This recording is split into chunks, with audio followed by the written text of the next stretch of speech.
Here at Political Drain, the Resistance Channel, we know that gardening is resistance. More than likely, there will come a time that resisting means cutting yourself off from the system. And knowing how to feed yourself and your community might be the difference between winning or losing this fight.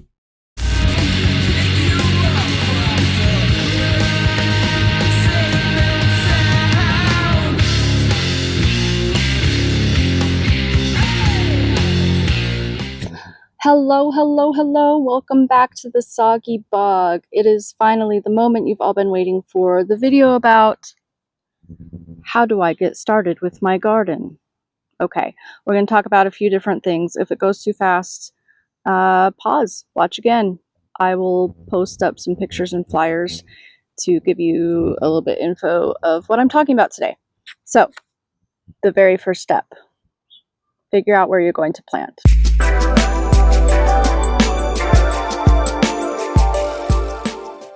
We were fortunate enough to have this absolutely immense front yard and also an immense backyard, but it's been overrun by chickens. So yeah, as you can see, we have a lot of space for us to be able to plant things, and it has taken us 8 years to get it almost to where we want it. We're very close. One more year and we'll have it down pat. So your first job is find where you're going to put your plants. Do you have a patio? Do you have a deck? Do you have a porch? Does it get sunlight? Do you have an unused room where you could put some grow lights? Do you have a giant window where you could line up a whole bunch of plants if you built some sort of little platform or put shelves next to it? We want you to save money, so obviously look around your house and figure out, what do I have that I can use? So for example, in that little clip you saw of what our yard looks like today, there were the planters on a pallet. Okay, so yeah, we knew we wanted something special that went between our porch and the main garden, because our actual porch is actually pretty small. It barely has room for my bench and a few tools. So the first job, where can you grow? Find a spot. And I'm actually going to show you a couple of items you can use to grow things inside, including grow bags.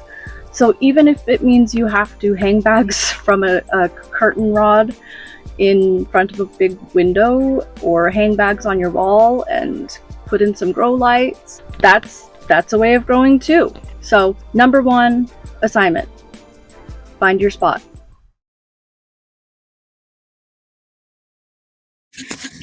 Okay, so you know where you're going to put your plants, but do you know what plants you're going to grow?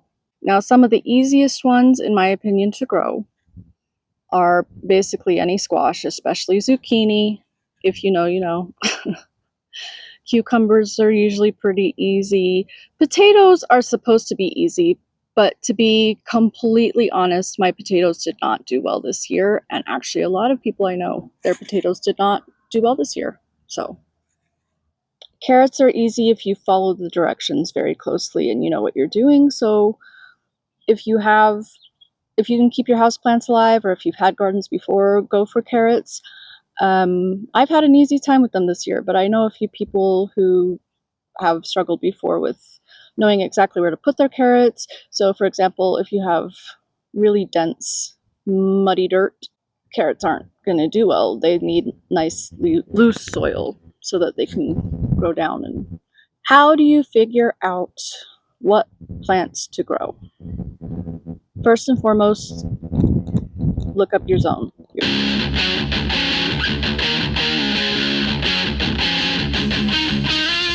So, find out your zone. I am in zone 7A or B. It depends on who you go with, but I also use farmers' almanacs to figure out when my last freeze will be.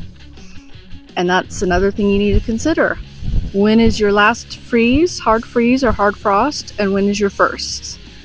Most of the time growing season is going to be between those two things, from last spring to first fall. But again, I'm not here to teach you all the in and outs of that stuff. There are things you can grow in late fall and early winter, which I am doing. So look up your zone, okay? After you look up your zone, look up easy things to grow in your zone.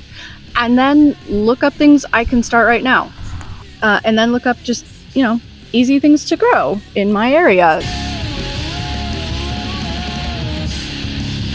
For example, I have these grow bins, which I highly recommend. They go on sale all the time in various places where you can get them. I'm sure you can guess I got mine at Temu. Don't judge me, I'm poor. But so yeah, so I know in my area blue kale grows really well. So those all have either blue kale or eggplant. I have my beautiful cucumber and zucchini that are starting to get kind of old, so I'll be pulling those soon. And then in the background there, I've got some blackberry bushes. I've got a couple over here. Don't worry about those. They're supposed to be not producing berries this year. We are purposefully just growing them out. So a couple other recommendations if they will grow in your area. Pole beans. Pole beans are wonderful. Here are some of mine behind me. They just really just go and go and go. Pole beans are awesome. But also bush beans. These are my current bush beans. They are purple or burgundy, and we've already harvested off of them. We have already harvested off of them multiple times, but you can see the beans back there. These actually turn green when they cook, so it's really fun. And our green bush beans were prolific. We ate off of those all summer long. And of course, last but definitely not least, tomatoes. I've pulled several already, but we had like 24 tomato plants this year, and they did really, really, really well. My basement is currently full of canned tomato stuff, which is awesome. But once again, find out what grows best for your area, and especially at this time of year if you want to start stuff. But everything I showed you are things that can be grown inside. Let me take that back. Probably shouldn't do the zucchini and squash inside, but you can do sweet potatoes. Something else you're going to need to take into consideration when starting your garden is what are you going to do to water, okay? One thing I see a lot of people talk about is, I just don't have time to water a garden every day. Well, fortunately for you, you don't have to. So let me show you a few items that I use to help make my watering life a little bit easier, and I will be showing you some ways to save money on that too. Our main source of watering is our outdoor faucet. We have a 4-way spigot on it. It just makes our lives a little bit easier because we prefer using soaker hoses as often as possible, and this lets us use a bunch at once. Soaker hoses are definitely my preferred method of watering. So I've got a bunch that I need to place soon. I've got a bunch that are already placed right where I want them. I also use these really cool short green ones to get smaller patches that have like a wider area, and I really, really like these. You can adjust them to spray however you want. So if you want them shooting out water all over the place, they'll do that. But if you lay them down just right, you can get them kind of more directionally laid the way you want. My other preferred method of watering is using cartons, and I have a little bit more about that. I also like water globes. These little cool guys in this photo, the blue and green globes there. You just fill them up and stick them in your plants. And depending on the kind you get, it can last 2 days usually, depending on the plant, depending on where you live. But yeah, I use a lot of these, especially in my pretty little bed up front, because the hose just wasn't cutting it. Long story, is a hard time and not the point of this video, but yeah, these little globes have really done a great job to help a lot of my plants. Also, be aware when you're putting down anything that produces water, and if you're like me, you have bird feeders, you should know that the seeds will fall and the seeds will grow. So right now, I actually have a patch of some really cool stuff growing. I don't even know what it is. So later today, I will be finding out. Maybe I'll remember to record and be like, hey, I figured out what these are. You can, of course, always just use a watering can. You can use a water sprayer. So like this orange guy here does different kinds of sprays. And of course, you've got your traditional watering cans, which I usually put floral arrangements in for my husband. So use a mug. Use a pitcher. Use whatever you've got. That's the point. Hey all, I wanted to just pop in here real quick to say whether you are a very first time gardener, second time gardener, lifelong gardener, it's okay if you mess up. I have flooded my yard on accident. I have put starts out where unfortunately my chickens could get to them and destroy them all. I have forgotten to water things in my greenhouse and had everything die. So that sucked. I have planted things that probably aren't really made for where I live. We all mess up, is what I'm trying to say. So if you're feeling a little overwhelmed, nervous, you're like, oh my God, how am I going to do this? How am I going to make my garden grow? Just keep following along here, and we will do our best to help you with that.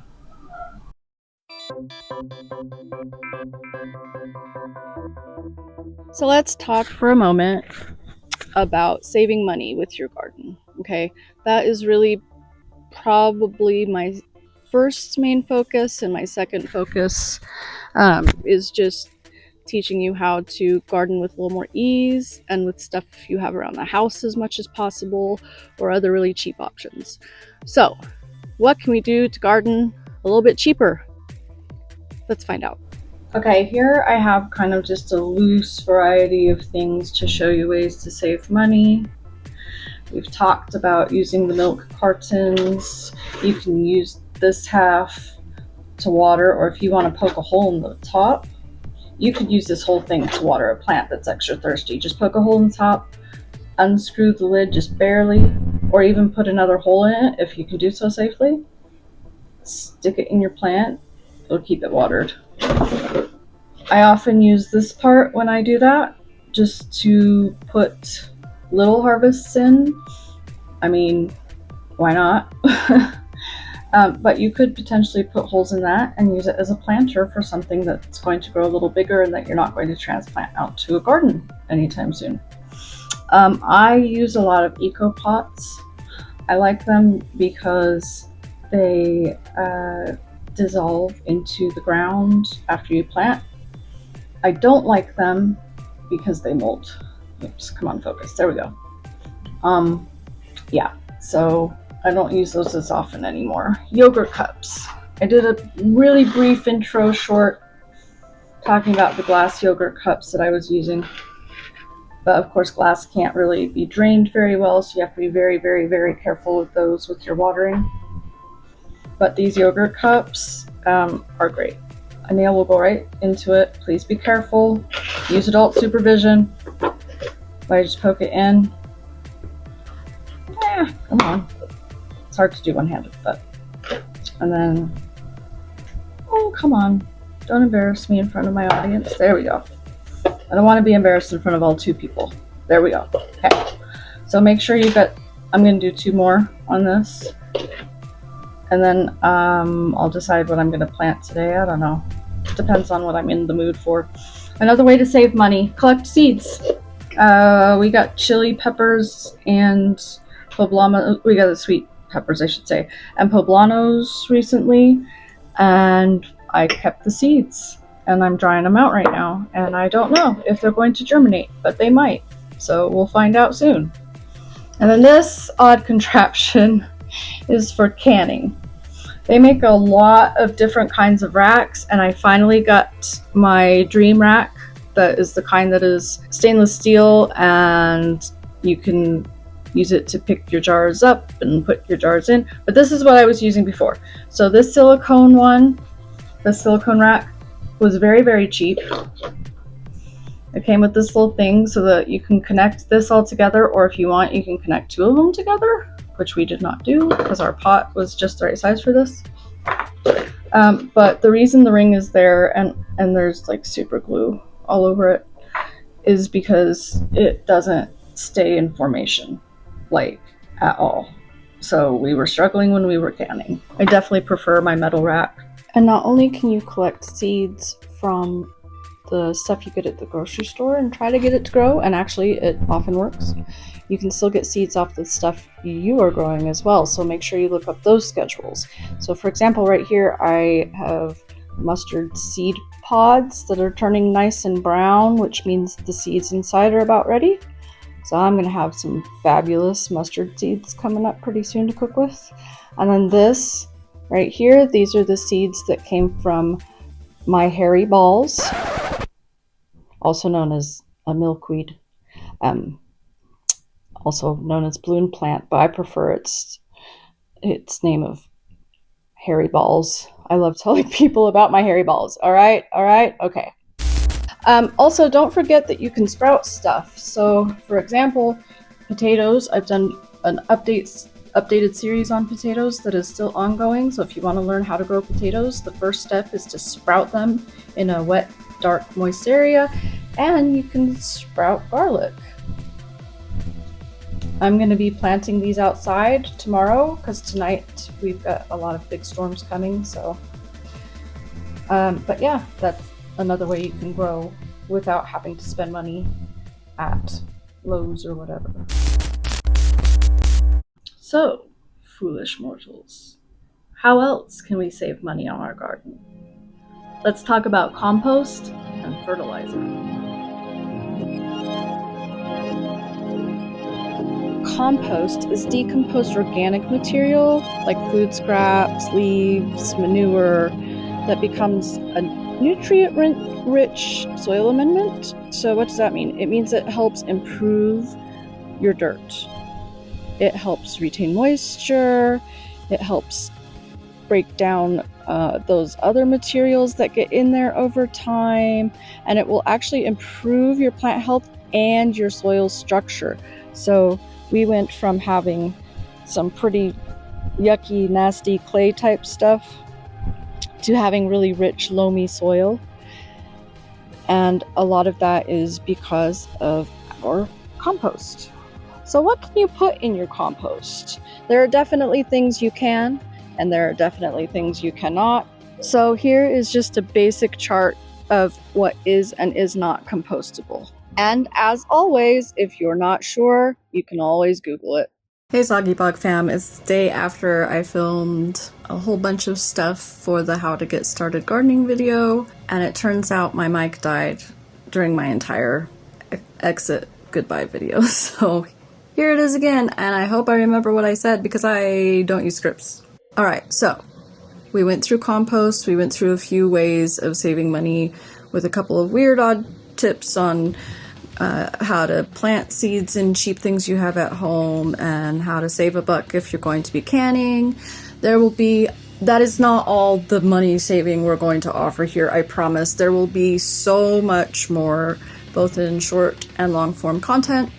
So please keep watching, subscribe, like, share the video. It's legitimately the best thing you can do to help us.